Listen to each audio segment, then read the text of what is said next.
Joining us from Simferopol, Crimea, is our correspondent, Sergio Cantone. What's the atmosphere like ahead of the referendum?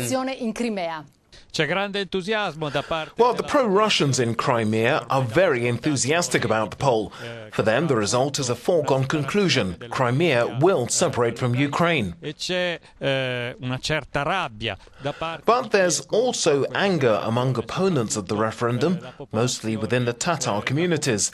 They've organized lots of small rallies throughout the region, more like flash mobs, to say no to the ballot and no to separation. They're stressing they want to remain part of Ukraine as Kiev is moving closer to the European Union. In Ucraina perché l'Ucraina si avvicinerà all'Unione Europea. One of the most important things happening is that the Crimean regional government is taking over state-owned properties such as gas companies. So Kiev's power is no longer recognized by the local authorities.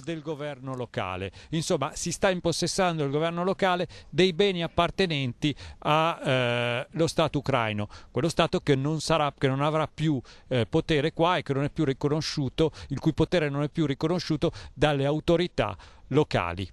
Thank you, Sergio. We go now to Kiev and our correspondent, Maria Korenyuk. Dove troviamo la nostra Maria Korenyuk.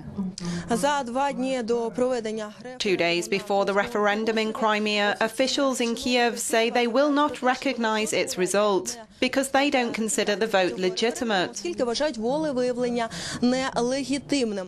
An extraordinary session of the Ukrainian parliament is scheduled for Saturday. Then, according to the vice speaker, the Ukrainian parliament will have the grounds to dissolve the Crimean parliament. This will be helped by the Constitutional Court's ruling that the referendum is illegal. Meanwhile, a statement has appeared on the Party of Regions website, which is ex-President Viktor Yanukovych's party. In the statement, members of the Party of Regions suggest a number of measures to solve the crisis in Ukraine.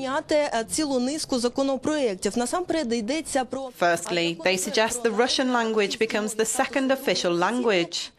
Secondly, they talk about the decentralization of power in Ukraine. We haven't heard any reaction to these suggestions from the Ukrainian government or members of other political parties. The only recent comment has come from the Ukrainian Prime Minister, Arseniy Yatsenyuk, who said Ukraine is ready to consider a greater level of autonomy for Crimea.